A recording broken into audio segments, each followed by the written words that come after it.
విద్యుత్ ఉద్యోగుల సమస్యల పరిష్కారానికి తాను కృషి చేస్తానని విద్యుత్ శాఖ జంగారెడ్డిగూడెం ఈఈ అంబేద్కర్ తెలిపారు. United electricity contract workers union నూతన సంవత్సర డైరీ క్యాలెండర్ ఆవిష్కరణ కార్యక్రమం సోమవారం నిర్వహించారు. పట్నంలోని ఆళ్లపాటి గంగాభవాని కళ్యాణ మండపంలో జరిగిన ఈ కార్యక్రమంలో ఈఈ అంబేద్కర్ ముఖ్య అతిథిగా పాల్గొని మాట్లాడారు.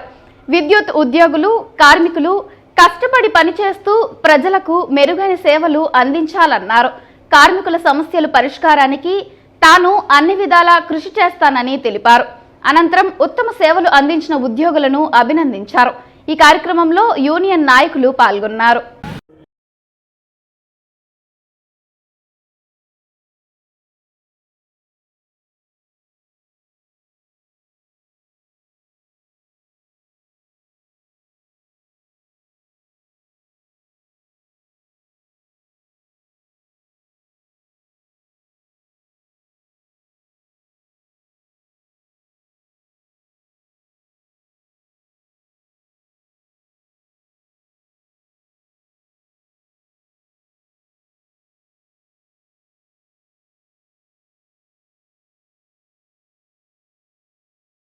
CITU electricity employees union diary inauguration సందర్భంగా చేసినటువంటి కార్మిక సోదరులందరికీ ధన్యవాదాలు తెలియజేస్తూ చక్కటి కార్యక్రమాన్ని ఆర్గనైజ్ చేసినటువంటి ఈ మన సిఐటి వాళ్ళకి నా ఎలక్ట్రిసిటీ డిపార్ట్మెంట్ తరఫున కంగ్రాచులేషన్స్ తెలియజేసుకుంటూ వీళ్ళు కొన్ని సమస్యలు తెలియపరిచారు. ఆ సమస్యలన్నిటి కూడా డిపార్ట్మెంట్ పరంగా ఏవైతే ఉన్నాయో అవన్నీ కూడా నా వంతు వాళ్ళ యొక్క సమస్యల గ్రీవెన్స్ అన్ని కూడా సాల్వ్ చేయడానికి ప్రయత్నిస్తానని తెలియజేస్తూ వాళ్ళ యొక్క సాలరీస్ కానీ వాళ్ళ సేఫ్టీ ఆస్పెక్ట్ లో వాళ్ళకి ఉన్న ఇబ్బందులు కానీ అన్ని కూడా ఆ ప్రాబ్లమ్స్ అన్ని కూడా సాల్వ్ చేసి వాళ్ళ యొక్క వృద్ధికి తోడ్పడతానని కోరుకుంటూ తెలియజేస్తూ అట్లాగే వీళ్ళు ఏదైతే రెగ్యులరైజేషన్ కోసం గవర్నమెంట్కి తెలియపరచమన్నారో మా యొక్క డిపార్ట్మెంట్ తరఫున కూడా వాళ్ళకి రికమెండేషన్ చేస్తూ త్వరలో తీసుకోబోయే నిర్ణయంలో అది కూడా ఉంటుందని చెప్పి ఈ సందర్భంగా మీ యొక్క మీడియా ద్వారా మా సోదరులకు తెలియజేస్తాం.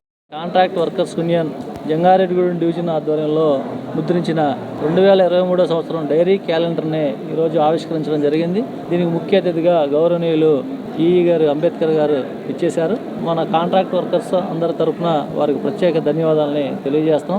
United electricity contract workers union ఆధ్వర్యంలో గత 10 సంవత్సరాలుగా కార్మికుల సమస్యలపైన ఎనలేని కృషి చేస్తూ ఉన్నాం. దీని ఫలితంగానే 2018లో పెద్ద ఎత్తున ఆందోళన చేసిన తర్వాత వేతనాల పెంపుదల కూడా జరిగింది. ఈ రాష్ట్రంలో ఉన్నటువంటి వేలాది మంది కాంట్రాక్ట్ కార్మికులు మీరు ఇచ్చినటువంటి హామీని అమలు చేస్తారని చెప్పి ఎదురు చూస్తూ ఉన్నారు. వారి ఆశలను అడియాసలు చేయకండి, తక్షణమే వాళ్ళందరినీ కూడా రెగ్యులరైజ్ చేయాలని చెప్పి మేము యూనియన్గా మేము కోరుతా ఉన్నాం. ఇవాళ రాష్ట్ర వ్యాప్తంగా విద్యుత్ కార్మికులందరూ కూడా గవర్నమెంట్ని కోరుకునేది ఏంటంటే ప్రధానంగా రెగ్యులర్ చేయమని.